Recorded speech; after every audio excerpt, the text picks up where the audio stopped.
Boa noite, irmãos, graça e paz do Senhor a cada um de vocês, amém? Bom é estar aqui, bom conhecer essa igreja.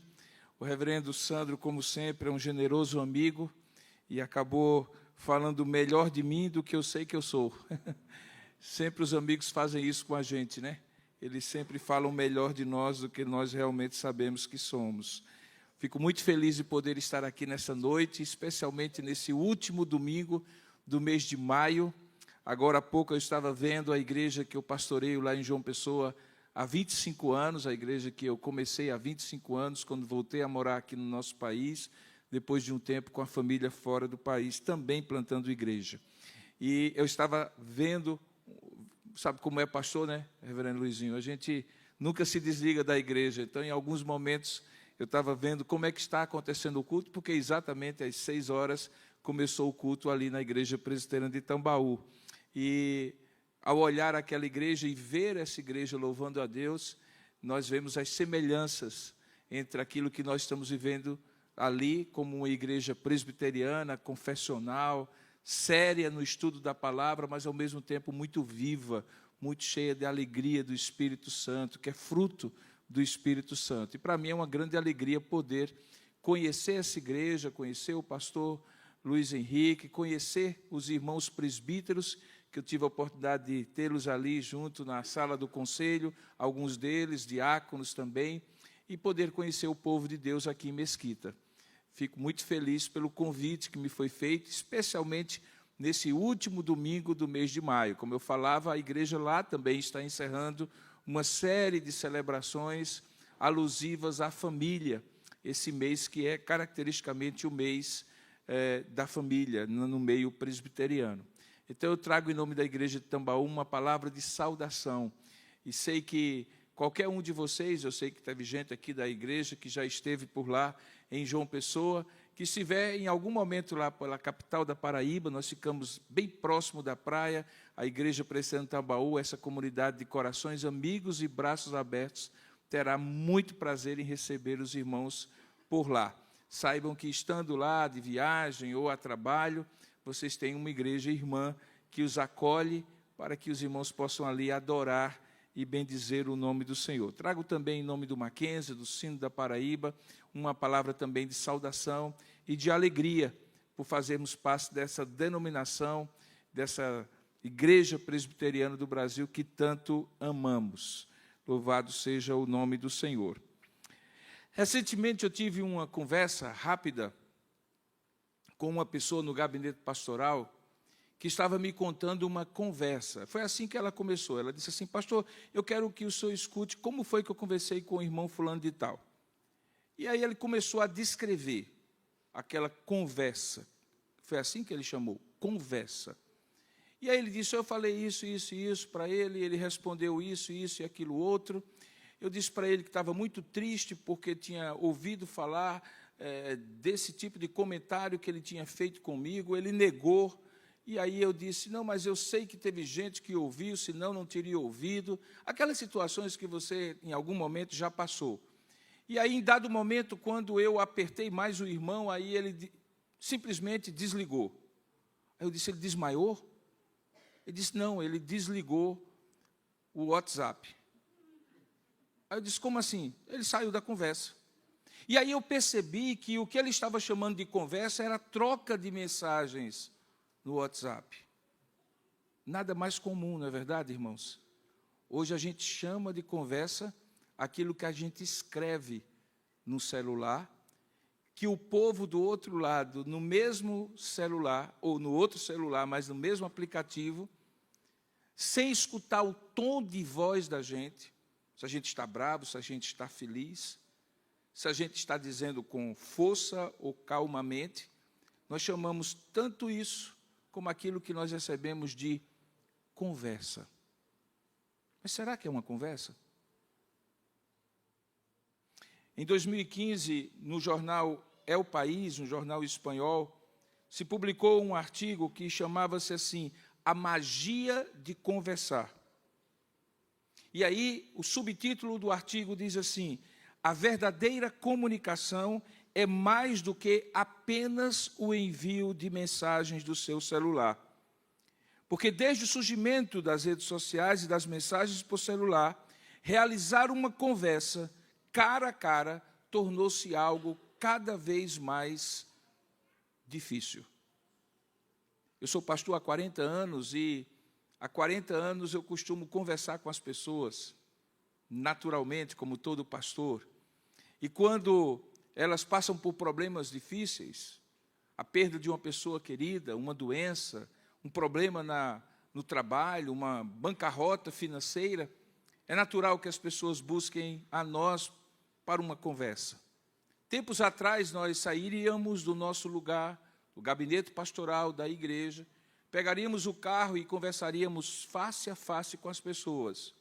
E se naquela época você inventasse de telefonar, a pessoa se sentia ofendida, porque diria assim: como é que ele não veio conversar comigo aqui presencialmente? O tempo passou e as pessoas começaram a se acomodar à ideia de que um telefonema bastava. Você já não precisava mais sair do seu lugar para o lugar do outro, encontrar-se face a face, mas se pelo menos você telefonasse, naquela época certamente não era telefone celular, ainda era aquele telefone fixo do disco que você discava, a pessoa já se sentia muito bem, porque pelo menos ouvia a sua voz. O tempo passou, e hoje, quando as pessoas passam o seu aniversário, ou um momento difícil da vida, e você mandar uma mensagem, as pessoas já estão acomodadas, porque pelo menos você deu atenção para elas. Recentemente alguém disse assim: pastor, eu completei meu aniversário e o senhor nem uma mensagem mandou para mim. Veja, ela não pediu que eu tivesse telefonado, ela não se queixou que eu não tivesse ido até ela, ela se queixou de que eu só tinha percebido o aniversário dela no dia seguinte. É porque cada vez mais nós temos facilidades de comunicação, mas cada vez menos nós conversamos. E a magia da conversa, como diz o texto desse jornal, se perdeu. Há conversas e conversas. Aquela que o marido tem, ou que a esposa tem com o marido, e que alguns chamam de DR, discutir a relação. Algumas outras que a gente tem no elevador, quando está descendo do edifício, e dá um bom dia protocolar, formal, porque somos gente educada, e a pessoa responde bom dia. E dependendo do sorriso dela, a gente diz tudo bem com você, muitas vezes sem querer saber se a pessoa está bem ou não, mas faz parte do protocolo, e a pessoa diz tudo bem. E aí conversamos. Os especialistas dizem que por dia nós temos entre 20 a 30 conversas diferentes. Uma pessoa normal, como você e eu. É certo que alguns conversam mais, outros conversam menos. Mas, na média, conversamos com 20 ou 30 pessoas diferentes. Apenas 5 delas, no entanto, nós poderíamos qualificar de conversas realmente. Aquelas que você investe tempo. Eu quase dizia perde tempo, né? Porque nos dias de hoje a gente acha que parar para conversar com as pessoas é perder tempo. Mas entre 5 a 10 dessas 30 a cada dia, nós chamaríamos de conversa, sentados, prestando atenção, sem olhar no relógio, sem cutucar o celular, sem desviar a atenção e dando à pessoa o respeito, o carinho e o acolhimento que ela merece. A tendência é que daqui a algum tempo, na geração dos nossos filhos e dos filhos dos nossos filhos, esse percentual caia cada vez mais e nós sejamos pessoas, como hoje já vemos nos nativos digitais, a chamada geração Z, que já nasceu na frente de um celular, estarem no mesmo ambiente, não trocarem uma palavra e, se precisarem conversar um com o outro, mandarem mensagens. É por isso que esse fenômeno também tem afetado as nossas conversas com Deus, que tem um nome, chamam-se orações. E é justamente para falar dessa santa conversa chamada oração, que eu gostaria de convidar você agora a abrir a palavra de Deus no livro do Evangelho de Mateus, capítulo 6, onde Jesus ensina como conversamos com Deus. Se você abrir Mateus capítulo 6, a partir do verso 5, você vai ver que Jesus está no meio do Sermão do Monte, o primeiro dos 5 discursos que Jesus profere no Evangelho de Mateus para provar que Jesus é o rei dos judeus. E nesse chamado Sermão do Monte, o primeiro que ele profere, em dado momento ele fala de algumas práticas de vida que são absolutamente importantes: dar esmolas, jejuar, e no meio delas, a oração. Então, no verso 5 do capítulo 6, diz assim a palavra de Deus. Eu estou lendo na versão atualizada, na minha igreja eu também leio na versão Almeida atualizada que os irmãos usam, mas talvez soe um pouquinho diferente, mas vocês vão certamente acompanhar. Mateus capítulo 6, a partir do verso 5, diz assim: E quando orarem, não sejam como os hipócritas, porque gostam de orar em pé nas sinagogas e nos cantos das praças, para serem vistos dos homens. Em verdade, eu lhes digo que eles já receberam a sua recompensa. Mas, ao orar, entre no seu quarto, e fechada a porta, orarás a teu pai, que está em secreto, e o seu pai, que vê em secreto, lhe dará recompensa. E orando, não useis de vãs repetições, como gentios, porque eles pensam que pelo muito falar eles serão ouvidos. Não vos assemelheis, portanto, a eles, não sejam, portanto, como eles, porque o Pai de vocês sabe o que vocês precisam, antes mesmo de lhe pedirem.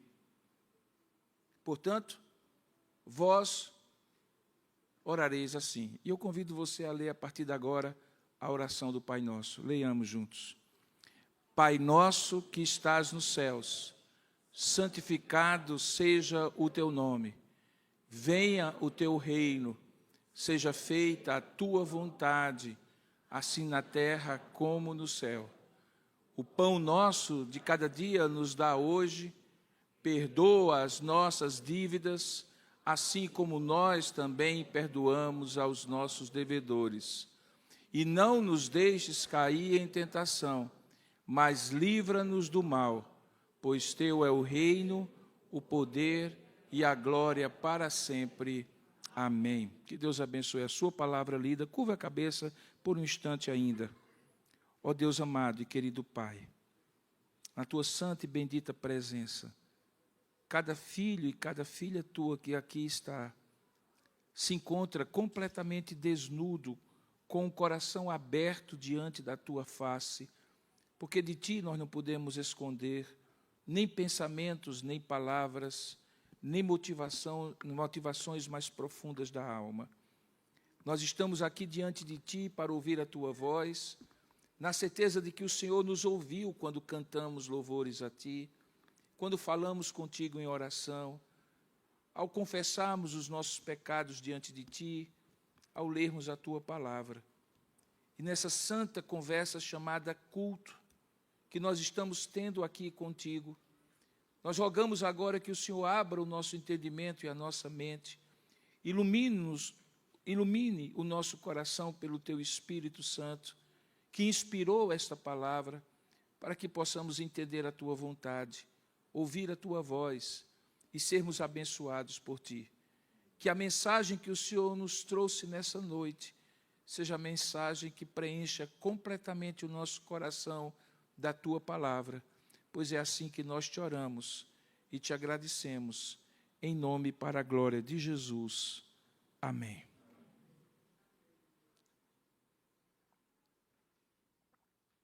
O texto paralelo a esse, Mateus capítulo 6, se encontra em Lucas capítulo 11. São as duas únicas referências em que 2 evangelistas contam como foi que Jesus ensinou a orar o Pai Nosso. Lá em Lucas capítulo 11, é dito que Jesus estava conversando com seus discípulos quando ele se dirige a Deus em oração. E ele costumava chamar Deus de meu Pai. E então um discípulo orando a Deus, sendo ele o Filho de Deus, falando com o Deus Pai, então pede que ele ensine a orar. Mestre, ensina-nos a orar. A versão mais completa do Pai Nosso, no entanto, não se encontra lá em Lucas capítulo 11, mas aqui em Mateus capítulo 6. Dentro do contexto do Sermão da Montanha, como eu falei, quando Jesus instrui como deve ser a nossa prática cristã, usando aquilo que nós conhecemos como disciplinas espirituais, ou meios de graça. A palavra, a comunhão dos irmãos, a oração, o serviço a Deus e o jejum são formas pelas quais Deus nos agracia, são como grandes canais, dutos enormes, por onde a graça de Deus flui até chegar ao nosso coração. Então Jesus, aqui no Sermão da Montanha, ensina-nos esta santa conversa chamada oração. E ele começa, em primeiro lugar, no versículo 5, dizendo como não devemos orar. E, curiosamente, ele não fala necessariamente sobre coreografia do corpo, se não devemos orar de um jeito, do corpo ou de outro. Ele também não nos diz quais são as palavras, os títulos pomposos que normalmente ouvimos quando estamos numa assembleia solene e as pessoas se resolvem dirigir-se a Deus pelos nomes e atributos mais majestosos. Ó Deus Altíssimo, Deus Todo-Poderoso, que Ele é, diga-se de passagem. Mas ele começa dizendo quais são os dois grandes erros de como não deve ser essa santa conversa chamada oração.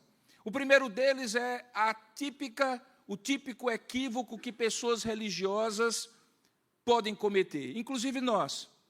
Naquela época mais comum dos escribas e fariseus, os religiosos de então, ele diz assim: quando orardes, não sereis como os hipócritas. Ele usa essa palavra forte, dura, falando de dissimulação, de falsidade, naquele momento mais sagrado em que uma pessoa se dirige a Deus. E então ele diz, porque esses hipócritas gostam de orar em pé nas sinagogas, que são as igrejas dos judeus, os lugares onde eles se reúnem para adorar a Deus, e nos cantos das praças. E Jesus não diz que há nenhum problema no local em que eles escolhem. Não é proibido orar na igreja, por óbvio, e muito menos nos cantos das praças. Mas o problema que Jesus aponta ao ponto de chamar aqueles de hipócritas era a motivação de cada um deles. Diz o texto que era para serem ouvidos ou vistos pelos homens. É o tipo da oração que parece um desempenho, uma coreografia, com teatralidade, com aquelas coisas que as pessoas fazem para que as pessoas observem. E Jesus disse que, ao fazerem assim, eles já receberam a recompensa ou a resposta de suas orações, porque os homens os viram, e é dos homens que eles recebem a recompensa das orações que fazem. Ele diz, em verdade vos digo que eles já receberam a recompensa. Então ele faz o contraste ao dizer, tu, porém, quando orares, ao invés dos cantos das praças e das sinagogas para serem vistos pelos homens, entra no teu lugar secreto, que ele chama de quarto, e fechada a porta orarás a teu pai, que está em secreto, e teu pai que vê em secreto te recompensará. Será que Jesus estava pensando num quartinho de oração? Num lugar físico, numa porta fechada, talvez. Mas principalmente ele estava falando de uma atitude de buscar a presença de Deus somente entre você e Deus, para falar coisas que só interessam a você e a Deus, para abrir o seu coração na intimidade de um Deus que lhe convida e que lhe acolhe, porque é seu Deus, é seu Pai. E porque você tem essa intimidade, que pouco lhe faz importar-se com o que os outros pensam, mas se importar com o que Deus vê, porque Ele vê o coração enquanto o homem vê o exterior, é que Ele diz, assim vocês devem fazer, porque o vosso Pai celeste, que embora esteja nos céus, vê em secreto a sua atitude e em secreto te recompensará.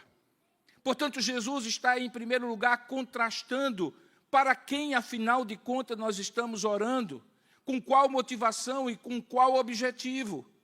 E ele diz, os hipócritas, por um lado, falam de si para si mesmos, para que os outros vejam, e eles recebam a recompensa de serem considerados homens e mulheres piedosas, crentes firmes. porque os olhos dos homens só veem a aparência exterior.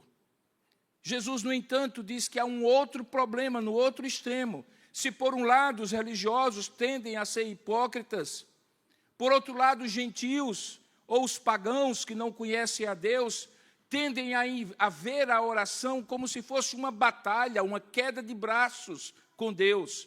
Porque o texto diz assim: e o orando, a partir do verso de número 7, não useis.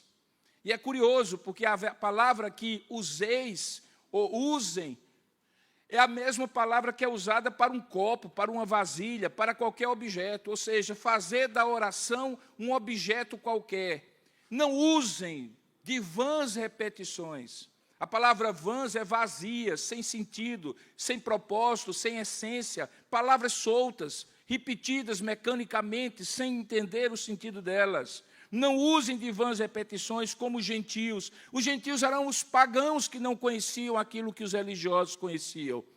E eles não erravam como os religiosos, eles erravam pelo desconhecimento de quem era Deus. E porque eles desconheciam Deus, diz o texto que eles presumiam, eles achavam, eles pensavam que pelo muito falar é que eles seriam ouvidos. Hoje pela manhã eu preguei na igreja de Cosmos e eu falei sobre a oração de Elias no alto do Monte Carmelo.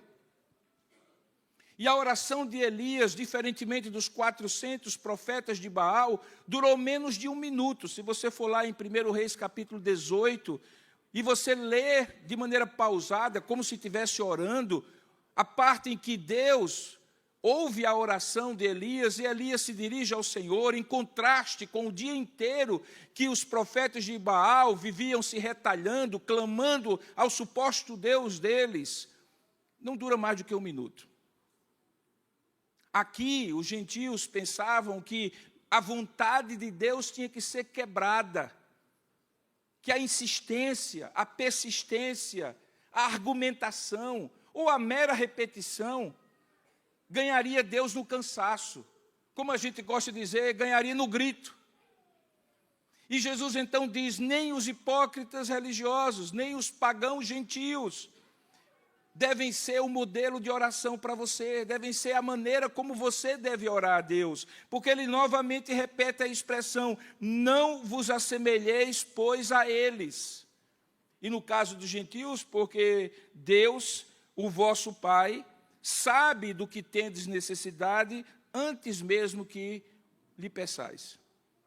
Tendo então explicado como não deve ser essa santa conversa chamada oração, nem como religiosos hipócritas, nem como gentios que não conhecem a Deus e querem supostamente dobrar a vontade de Deus, ele então começa no verso 5, dizendo assim, no verso 9, dizendo assim: portanto, vós orareis assim.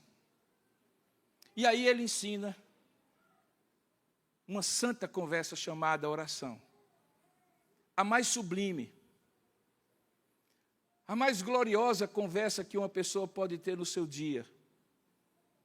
Aquela que não está nem mesmo entre as 5 conversas que você tem de fato com alguém, como eu mencionei na introdução dessa mensagem. Mas a conversa, a santa conversa chamada oração. Aquela que não pode faltar, aquela que a gente não pode adiar, aquela que a gente não pode trocar por uma mensagem de WhatsApp. Aquela que a gente não pode terceirizar, porque é uma santa conversa que Deus nos convida a ter com Ele e que o Senhor ensina. E agora eu gostaria que você voltasse de volta os seus olhos para o texto da Sagrada Escritura, se você tiver com a Bíblia aberta aí, ou se você tiver com acesso na Bíblia pela internet. Dê uma olhadinha. Jesus ensina o Pai Nosso, a oração do Senhor, a oração dominical. E essa oração tem algumas partes que são importantes, que eu gostaria que você acompanhasse aí no texto da Sagrada Escritura. Primeiramente, Jesus ensina-nos a ter consciência com quem nós estamos falando. Ele diz assim, comece assim: Pai nosso que estás nos céus. É com Ele que você está conversando. Pai nosso que estás nos céus. Dirija-se assim. Tenha consciência que nessa santa conversa chamada oração, é a santa conversa de um filho ou de uma filha com seu pai. Eu sei que nas famílias, de um modo geral, pelo menos lá na minha região e na minha geração, não era muito comum o filho conversar com o pai. Normalmente a gente usava a mediação da mãe. Talvez por conta de uma influência religiosa que nos faz achar que Maria, a mãe de Jesus, teria acesso a ele, ao pai, mais facilmente do que nós. Mas talvez também porque naturalmente naquela geração, a minha geração, pai era aquele que trabalhava duro, provia tudo, mas não queria conversa. Quando alguém chegava para o pai e queria falar alguma coisa, assim, conversa com sua mãe. Se você é dessa geração, então, quando eu digo a você que essa santa conversa chamada oração é a conversa do acolhimento, do convite de um pai que quer conversar com o filho, talvez você diga assim, comigo não funciona, reverendo, porque a lembrança que eu tenho das conversas com meu pai são muito difíceis. É possível que tenha gente aqui, por outro lado, que quando pensa na figura de Deus, o Pai que está nos céus, deem um gosto amargo na boca, porque talvez conviveu com um pai violento, abusivo, tóxico, que deixou marcas profundas. Podia ser até amoroso do jeito dele, zeloso, exigente. Eu me lembro que para meu pai, 9,5 nunca era suficiente. E se eu tirasse 10 no boletim, em 9 das disciplinas, e em alguma eu tirasse 9,5, ele diz assim, por que você tirou 9,5? Você não trabalha, você só estuda. Se você teve um pai assim, você sabe que às vezes o diálogo era difícil. Meu pai não era crente, ele já está com o Senhor. Morreu cedo, morreu com 57 anos, 4 anos a menos do que eu tenho hoje. E quando eu via que ele, e não tenho vergonha de dizer isso, viu, meu irmão? Porque a cada um de nós assimila a história de vida que tem. Quando eu vi que ele tinha bebido um pouquinho mais, ele não era um alcoólatra, mas no sábado ele resolvia tomar sua cervejinha. E aí as barreiras que ele colocava com a família baixavam um pouco, ele se tornava mais acessível e conversava com mais facilidade. Eu aproveitava, porque ali era o pai que eu gostaria que ele fosse no dia a dia, mas no dia a dia ele era durão. Então, talvez, quando eu digo para você aqui, olha, essa santa conversa chamada oração começa quando você entende que é o convite para o acolhimento, para a proximidade, para a intimidade que Deus quer ter com você como pai. Talvez isso soe estranho, mas o nosso pai é diferente, gente. Ele não tem nada a ver com meu pai. E embora meu pai tenha sido muito zeloso e me criado muito bem, em muitos aspectos, nem se compara com Deus. Na verdade, Jesus faz inclusive essa comparação. Ele diz assim, se vós, que sois pais, imperfeitos, se um filho pedir um pão, você não dará uma pedra, se pedir um peixe, não dará uma áspide, uma serpente, quanto mais o vosso Pai Celeste não vos dará o Espírito Santo a todo aquele que lhe pede. Você entendeu a comparação? Ele está dizendo o melhor pai não chega nem aos pés do Pai Celeste. E esse Pai Celeste que ele disse, quando você falar com ele, não o chame de supremo arquiteto do universo, embora ele seja. Não chame de Deus Altíssimo, Criador dos céus e da terra, aqueles nomes bonitos que nós, os pastores e presbíteros, costumamos usar nos momentos litúrgicos como o culto. Chame simplesmente de Pai Nosso. Porque é assim que ele gosta de ser chamado. Você consegue entender, meu irmão? O Filho de Deus está dizendo para você que a maneira como o pai dele, que também é o seu pai, gosta de ser chamado é de Pai Nosso. Meu pai gostava que eu o chamasse de Painho, como é costume no Nordeste.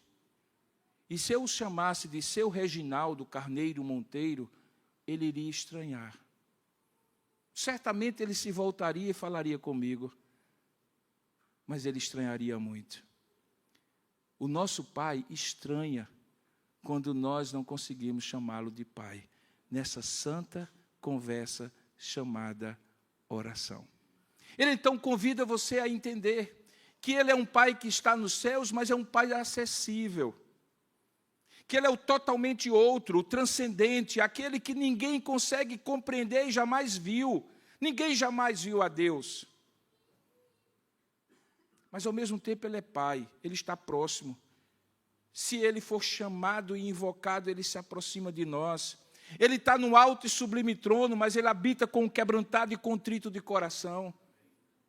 Ele nos convida e diz assim: vinde a mim, todos vós que estáis cansados e sobrecarregados. Ele é um Pai acessível. É uma santa conversa que nunca vai dar sinal de ocupado no seu celular. Que nunca vai estar abandonado no meio da conversa, como aquela pessoa que me registrou aquele episódio. Que nunca mandará uma mensagem de texto de volta dizendo assim: não posso atender agora, deixa uma gravação, depois eu retorno. Deus nunca diz isso para você, porque Ele é seu Pai. E é assim que você deve se dirigir a Ele: Pai nosso que estás nos céus. Ele está no céu, mas Ele está presente para todo aquele que o invoca, em espírito e em verdade. Mas ao mesmo tempo que Ele é o Pai nosso que está nos céus, Ele também precisa ser conhecido como Deus, que sendo Pai, no entanto, não pode ser encarado com desrespeito. Por isso que o texto logo depois diz: Pai nosso que estás nos céus, santificado, separado, singularizado de tudo que existe, seja o teu nome. Você sabe que a palavra santo significa o que é puro, o que é justo, o que é reto, o que não é manchado. E nesse sentido, Deus é o único que é santo. Mas significa também o que é separado. Quando o instrumento aqui é comprado pela igreja para ser tocado no culto, quando esse pano vermelho, me desculpe, minha mulher estivesse aqui e dizia assim: isso não é um pano vermelho, meu filho, tem um nome. Como é o nome mesmo? Eu não sei, mas esse pano vermelho que está aqui, não dá para levar para a sua casa e colocar em cima da sua mesa.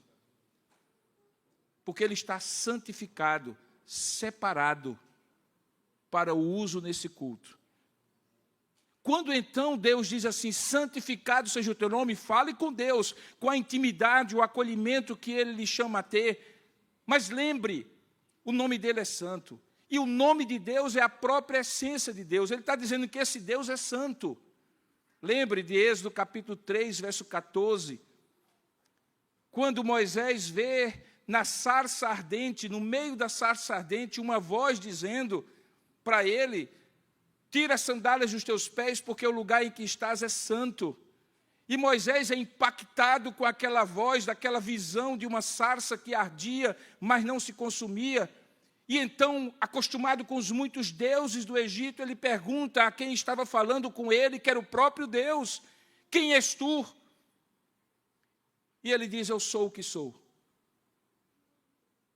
E tu irás a Faraó, e dirás a Faraó: deixa o meu povo ir 3 dias no deserto para me adorar. E ele então pergunta: mas quando eu chegar lá e disser quem me enviou, com que nome eu vou lhe apresentar a Faraó? E Deus então diz: diga assim: eu sou, me enviou a vós. Essa palavra eu sou, que depois se transforma na palavra Javé, Iavé, Jeová, é o nome mais sagrado de Deus, é o Deus da aliança, é o Deus que o judeu não pronuncia por conta de não quebrar o 3º mandamento: não tomarás o nome do Senhor teu Deus em vão. Porque tomar o nome de Deus em vão é tomar Deus em vão, porque o nome de Deus é a essência de Deus. O que Deus está me ensinando aqui por intermédio de Jesus é que o meu Pai é íntimo e me convida ao acolhimento, mas eu não posso tratá-lo sem reverência, porque santificado é o seu nome. Lá no Nordeste nós temos uma expressão que talvez alguns aqui conheçam, se tiver parentes de lá. Quando os mais velhos da minha geração, nós, mais jovens, tomávamos alguma atitude, tínhamos alguma situação desrespeitosa, normalmente um tio mais velho, o avô ou a avó, dizia assim: ei, peraí, menino. Você me respeita, rapaz. Você pensa que eu sou seu parceiro? E parceiro, tem gente rindo aqui, já está dizendo de onde é que é. Parceiro é o corrutelo da expressão parceiro. O que meu avô mais velho, que meu tio mais velho dizia assim: me respeite porque eu não sou igual a você, eu não sou apenas um parceiro seu. Pois bem, irmãos, é como se Deus estivesse dizendo assim: eu sou seu pai, mas eu não sou seu parceiro. E o que é que Deus espera de nós como filhos? É que nós o respeitemos. Reverência é a maneira como a gente santifica o nome de Deus e a presença de Deus na nossa vida. Porque intimidade com Deus não é semelhante a atrevimento. Atrevimento é desrespeito. Achar que Deus é qualquer um, que Deus está a nosso serviço, que a santa conversa chamada oração é apenas a entrega de um formulário de pedidos que a gente protocola num balcão ou por intermédio de um consultor ou intermediário, um despachante de luxo chamado Jesus Cristo, que leva nossas orações a Deus. Isso é desrespeito, é irreverência, é atrevimento.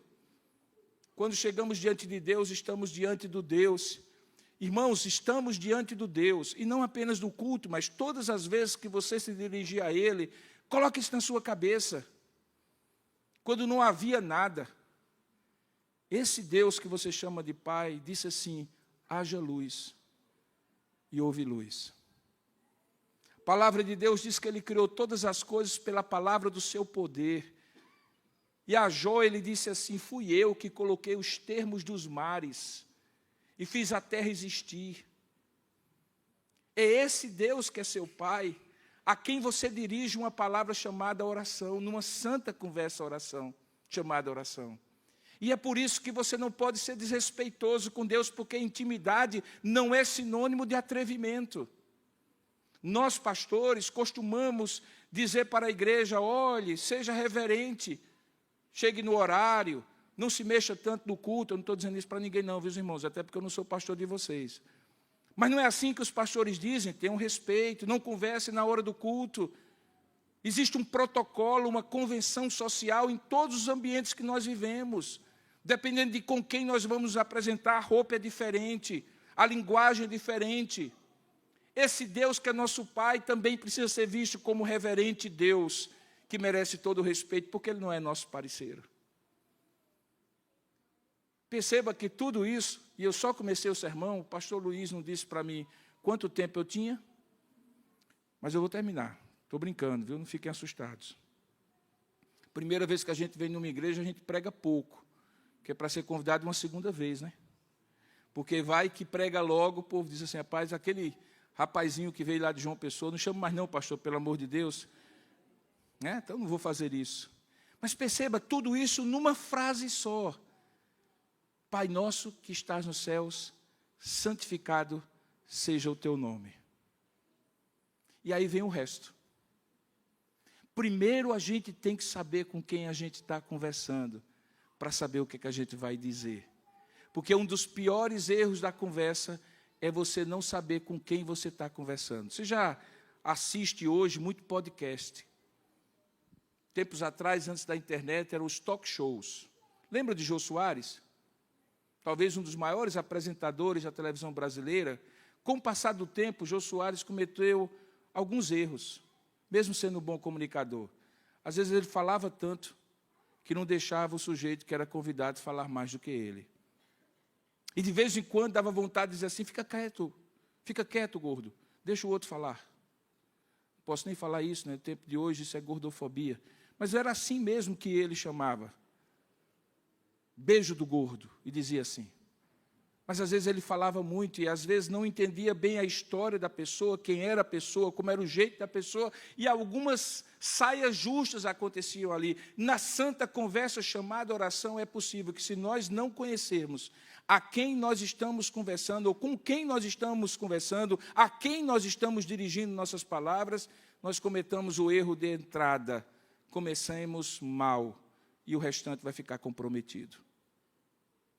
Mas depois de conhecer isso, veja que Deus faz algo maravilhoso na sequência das coisas que são pedidas.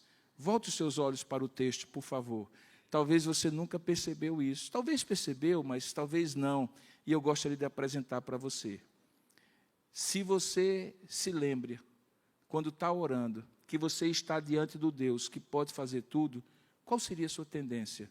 Tirar do bolso a sequência de coisas impossíveis que você não consegue fazer, nem ninguém fazer por você, e dizer: Deus, aproveitando agora, deixe-me dizer, eu preciso disso, eu quero isso, eu quero isso, eu quero isso, eu quero isso, eu quero isso, eu quero isso, eu quero isso, eu quero aquilo outro, eu quero isso, e depois isso, e depois isso. De vez em quando, em reunião de oração de igreja, é muito engraçado, porque a gente começa dizendo assim: irmãos, nós vamos ter um momento de gratidão.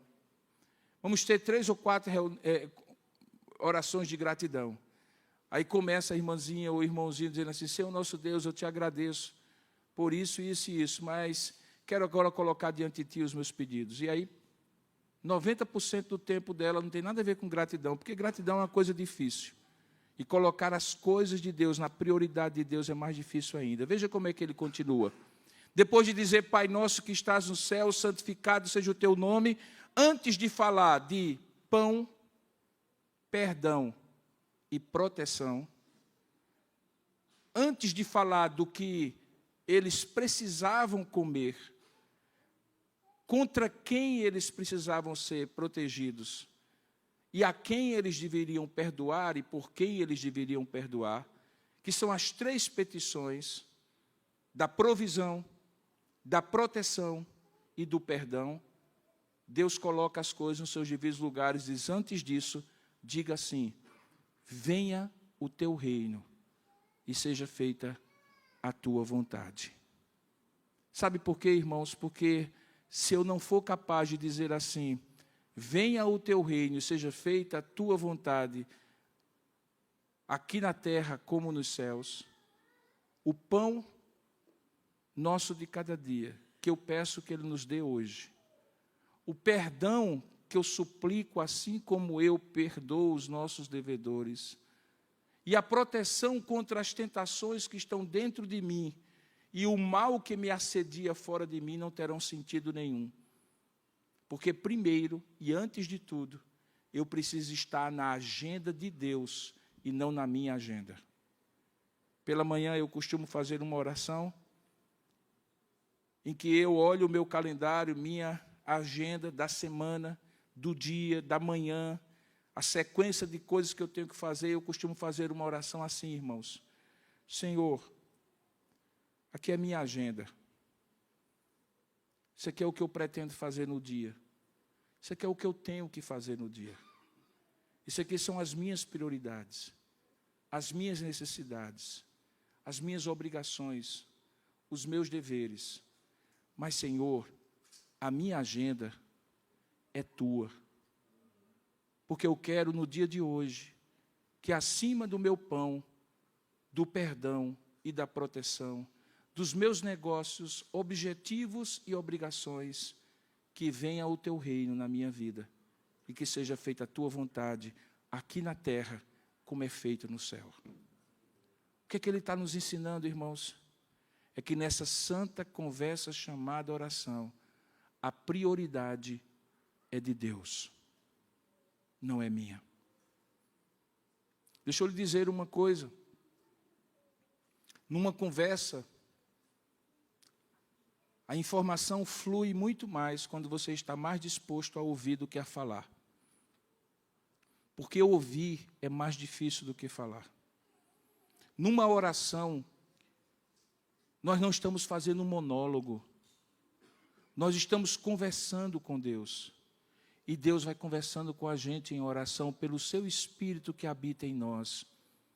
É costume a gente dizer assim: quando alguém prega, Deus fala conosco, e quando nós oramos, nós respondemos a Deus. É verdade. Mas quando estamos orando, nós conversamos com Deus, porque nós estamos falando não de um discurso que nós fazemos para Deus, mas de uma conversa que nós temos com Deus. E se você realmente valoriza uma boa conversa, a melhor pessoa com quem você quer conversar não é alguém que começa falando e mal respira, a boca seca, dá vontade de você entregar um copo d'água para ela, para dar tempo de você falar uns segundinhos, mas a pessoa fala, e você quer dizer algumas coisas, e aí em determinado momento, quando você quer falar, a pessoa diz, estou indo, tchau, e sai de perto. E aí diz assim, foi boa, não foi fulano a nossa conversa naquele dia? Que conversa que nada? Você falou, e eu mal tive condição de falar. Mas pior do que isso, é quando você está falando com alguém, e aqui casais, deixa eu lhe dizer uma coisa, a pior coisa do mundo é quando você conversa com a esposa, ou o esposo com a esposa, e você consegue quase que ver na testa a resposta que a pessoa já está pensando em dar para você. Feito aquele letreiro de farmácia, vermelhinho. Você olha e sabe que o olhinho da pessoa nem está prestando atenção no que você está falando. Ela já está respondendo na cabeça dela. E quando você respira para continuar, ela já entra se defendendo, porque achou que você estava acusando. Já entra se justificando, porque achou que você está apontando o erro. Igreja é uma coisa interessante. Eu sou pastor dessa igreja há 25 anos, sou pastor há 40. Já tinha tempo de estar aposentado. 35 anos de ministério na igreja presbiteriana, a gente já pode ser jubilado. Mas recentemente eu achei muito engraçado, porque tem uma irmã na nossa igreja que é muito ativa. Não vou dizer o nome dela, está gravando, vai que ela descobre, né? Mas ela me convidou para almoçar junto com a minha esposa. E o esposo estava na cabeceira, e aí ela estava do lado direito, nós sentamos, e éramos somente os dois casais. E ela começou a conversar, irmãos. E aqui, desculpe as senhoras, eu não estou querendo caricaturizar e dizer que vocês conversam mais do que os homens. Não é isso. Por favor, não pensem isso. Por favor. Mas aquela senhora em particular era assim. Então, da hora que a gente chegou, ela serviu o refrigerante, suco, até a hora que a gente saiu, ela...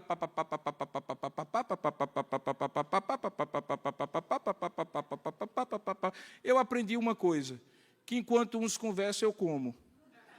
E aí eu fui fazendo meu prato e fui comendo, e ela conversando, Minha esposa, que me conhece só de olhar no meu olho, já entendeu. Também fez o prato dela e, no máximo, fazia assim. E a irmã,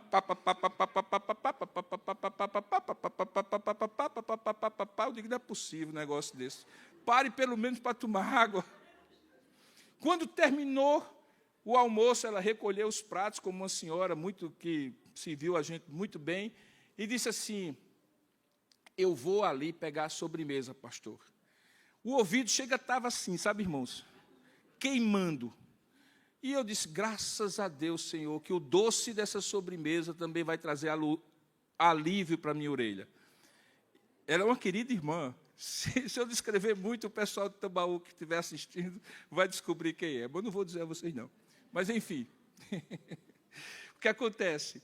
Ela trouxe a sobremesa. E quando ela colocou a sobremesa e serviu para a gente, aí ela disse, e aí eu entendi, vocês ovelhas são muito sabidas, dão almoço para o pastor para depois fazer um aconselhamento ali na hora, ao redor da mesa. Ele disse, pastor, tem uma coisa que eu queria conversar com o senhor. Eu disse, pois não. O almoço bom desse, se eu fosse para um restaurante, era pago, valeu a pena conversar com a irmã aqui. Diga o que é. Disse, meu marido, pastor.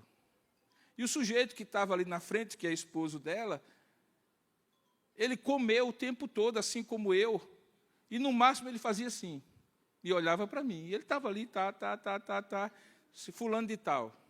Está difícil aqui em casa, pastor. Para eu escutar a voz desse homem é um negócio, nunca vi. Eu às vezes chamo assim, fulano, vamos conversar. E ele diz assim, fale, e eu começo. E, olha, para eu ouvir a voz desse homem é difícil demais. E aí ela começou a se queixar, que não tinha diálogo, que o casamento estava se acabando por causa da falta de diálogo, e que ele não sabia dizer a opinião dele. Ela perguntava, e sabe que esposa como ela, mulher como ela, é assim, ela faz a pergunta, ela responde e reclama de você porque você não disse o que queria. Tudo no mesmo tempo, assim, na sequência, né? E ela começou a se queixar. Irmãos, eu já tinha almoçado, eu já tinha comido a sobremesa, então eu já estava garantido. Aí eu disse, bom, agora, o que é que o senhor acha? Aí, meu irmão, se você perguntar ao pastor o que é que ele acha, se prepare, sente, aperte os cintos, porque lá vem coisa. Eu disse, se a irmã falar um pouquinho menos, a senhora vai ouvir a voz do seu marido. Rapaz, para que você disse isso? A mulher quase tirava a comida de dentro da minha barriga de volta e dizia assim, como é que o senhor faz uma coisa dessa? Às vezes eu fico pensando que com Deus, irmãos, a gente quer fazer isso. A gente quer falar.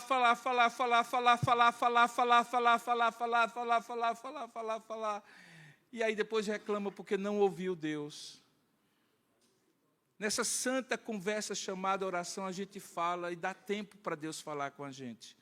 Porque a agenda é dele, não é nossa. Aí só depois disso, podemos apresentar a Ele as nossas súplicas. Que o pão nosso de cada dia nos dê hoje. Que perdoe as nossas dívidas, assim como perdoamos aos nossos devedores. Que não nos deixe cair em tentação, que nos livre do mal. Porque a agenda é dele. Na santa conversa chamada oração, ele estabelece conosco um diálogo em que não é ele que muda, porque nós repetimos sucessivamente o que pedimos. Quem muda é o nosso coração.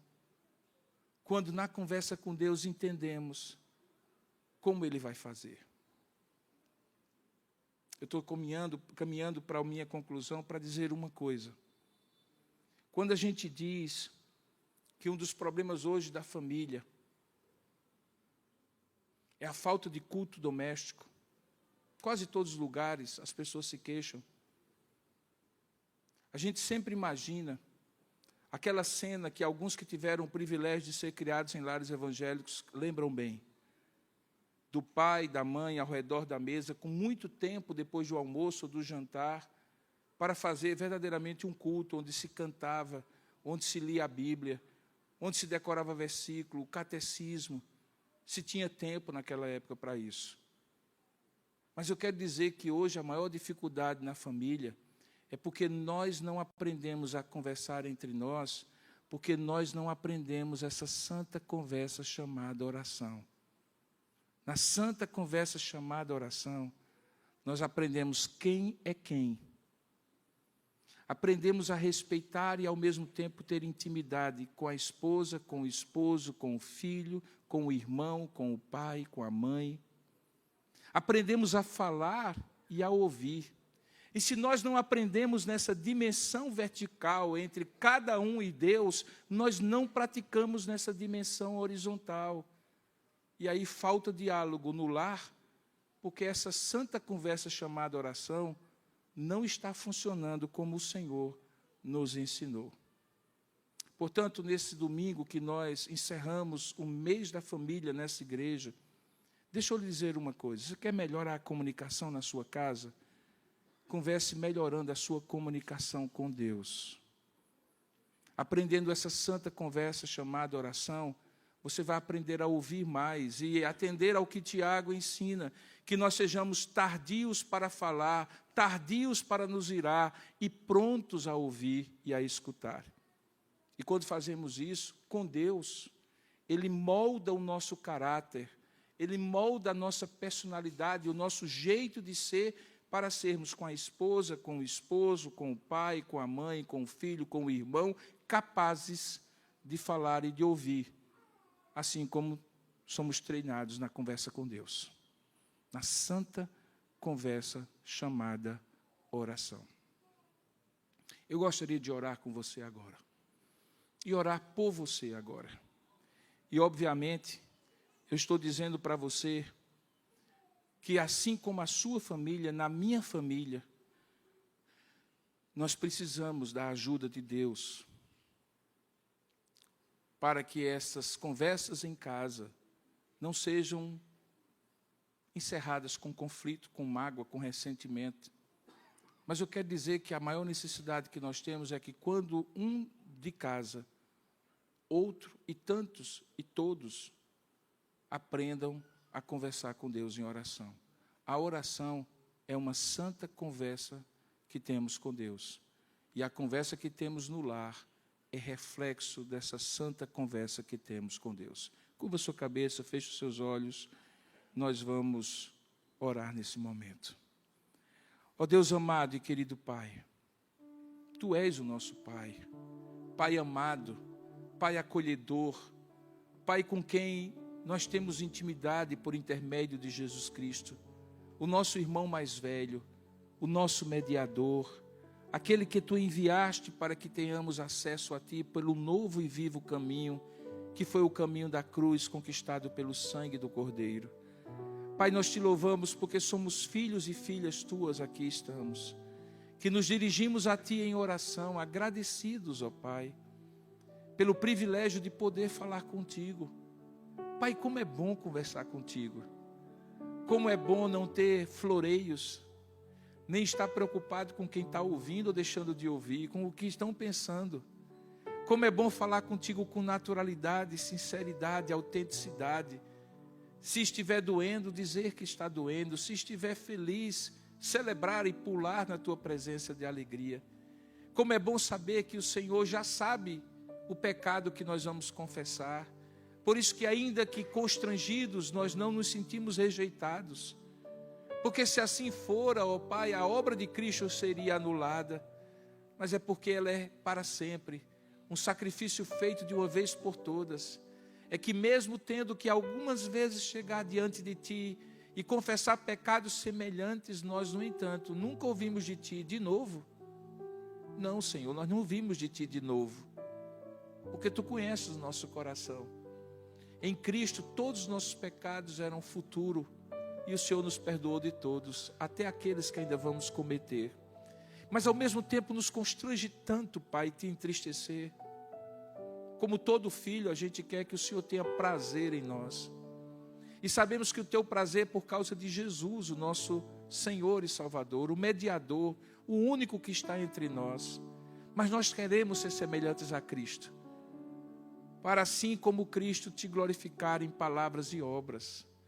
E é por isso que nós pedimos ao Pai, nos ensina a orar, não decorando apenas essa oração e repetindo sem sentido, mas vivendo realmente em comunhão contigo, conversando contigo na casa, no trabalho, no trânsito, conversando contigo debaixo do chuveiro, tomando um banho, fervendo uma água para fazer um café, na hora mais aperreada da vida, mais angustiada, soltando um Senhor tenha misericórdia. Ou quando temos tempo, depois de um café gostoso, e fazemos o nosso momento devocional contigo. Em circunstâncias difíceis ou momentos de celebração, como é bom estar contigo em oração. Como é bom falar contigo essa santa conversa chamada oração. Ensina-nos, ó Pai, para que isso não faça bem apenas a nós individualmente, mas faça bem ao nosso casamento. Porque quando aprendemos a orar, aprendemos a ouvir, a falar, a respeitar, a entender quem é o outro. Quando aprendemos a ouvir, nós não nos tornamos impacientes, porque aprendemos contigo que tudo tem o seu tempo determinado. Não forçamos a outra pessoa a ser diferente de uma hora para outra, temos paciência, porque o Senhor tem paciência conosco. Sabemos que algumas coisas vão mudar, outras não. E aí precisamos pedir a Tua misericórdia para conviver ao invés de competir. Aceitar ao invés de querer mudar a ferro e fogo. Isso ajuda o nosso casamento, Senhor. Isso é maturidade. Ajuda-nos também a convivermos com os nossos filhos e os filhos com os pais. Porque sabemos que somos de geração diferente, somos tão diferentes, mas não somos tão diferentes como somos de Ti. Tu és Deus Santo e nós somos pecadores. E se apesar de seres santo como Tu és, o Pai nosso que estás nos céus, cujo nome é santificado, e mesmo assim o Senhor se baixa para ouvir, inclina os Teus ouvidos para ouvir, volta o Teu rosto para nos ver, como nós, pais, podemos achar tão estranho, inaceitável e rejeitável os nossos filhos. Isso nos ajuda a compreender as lutas que eles passam e que nós passamos também. Ah, Pai, eu me lembro quando eu era adolescente, me lembro quando eu era recém-casado, e agora que eu tenho filhos recém-casados, jovens, eu lembro quando eu tive o meu primeiro filho, Micael, e eu lembro agora, vendo o meu filho Gabriel, aprender a ser pai com Isabela. E quando eu olho e vejo que ele está fazendo coisas erradas, eu fico lembrando, Senhor, que eu também fiz coisas erradas. E o Senhor consertou, abençoou. Quando eu não fui capaz, o Senhor corrigiu. O Senhor me ensinou. Oh Deus, louvado seja o teu nome, porque apesar de eu não ter um pai perfeito, nos 57 anos que eu convivi, o tempo desses 57 anos que eu convivi, ele foi instrumento teu, imperfeito, falho, mas foi instrumento teu. Ele me deu gosto pela educação, me ensinou a ler, gostar de livros. Ele não me deixou trabalhar tão cedo que prejudicasse meus estudos e se esforçou. Pai, hoje eu olho e vejo o quanto meu pai se esforçou para me dar o que eu precisava, a mim e a meus irmãos. Por isso que eu não meço esforço, Senhor, quando eu penso nos meus filhos e meus netos, porque foi meu pai a grande inspiração. No limite e na falha dele, ele me inspirou. Eu louvo o teu nome pela minha mãe, que o Senhor ainda conserva em vida. Ah, Pai, quantas noites em claro. E aí eu olho para minha esposa e como eu dou valor para ela, Pai. Quantas vezes eu dormi e ela ficou acordada. Quantas vezes ela sacrificou pelos filhos. Oh Deus, louvado seja o teu nome pela minha esposa. Às vezes, ó Pai, é difícil conviver, porque somos diferentes ainda que estejamos juntos há 42 anos. Mas eu te louvo, porque nas diferenças dela eu aprendo a ser mais humilde, a ser mais compreensivo, a ser mais capaz de perdoar, e eu imagino que ela muito mais, porque conhecendo quem eu sou, Pai, eu sei que eu a magoo muito mais do que ela já me magoou. Muito obrigado pelo perdão que ela já me ofereceu muitas vezes quando eu perdi a paciência, quando eu não fui o melhor marido que ela poderia ter. Louvo a Ti pelos meus filhos, porque eles não são perfeitos, como eu também não sou. Às vezes vejo neles os defeitos que eu tenho, mas eu vejo coisas agora que eles são adultos e vivem a vida deles longe de mim, que eu admiro, e eu sei que é Tua bênção na vida deles. Ó Pai, dá isso para cada um de nós que está aqui, essa compreensão que a nossa família é tão abençoada quanto abençoado foi o nosso relacionamento contigo. Que a nossa conversa e diálogo em casa será tão bom quanto boa é essa santa conversa chamada oração, diariamente, continuamente, orando sem cessar, conversando sem parar, falando, ouvindo, dialogando contigo. Abençoa cada família aqui representada. Nós somos o lugar do encontro e do desencontro. Nós somos o lugar em que a bênção do Senhor está. E por isso nós te louvamos pela família, com todas as imperfeições que cada um de nós sabe que ela tem. Muito obrigado pela família da fé desta igreja, para que ela continue sendo a família que cada um de nós cresça, te conheça e te faça conhecido na terra. É assim que nós te oramos em nome de Jesus. Amém, Senhor. Obrigado, irmãos, pela paciência. Eu estiquei um pouco.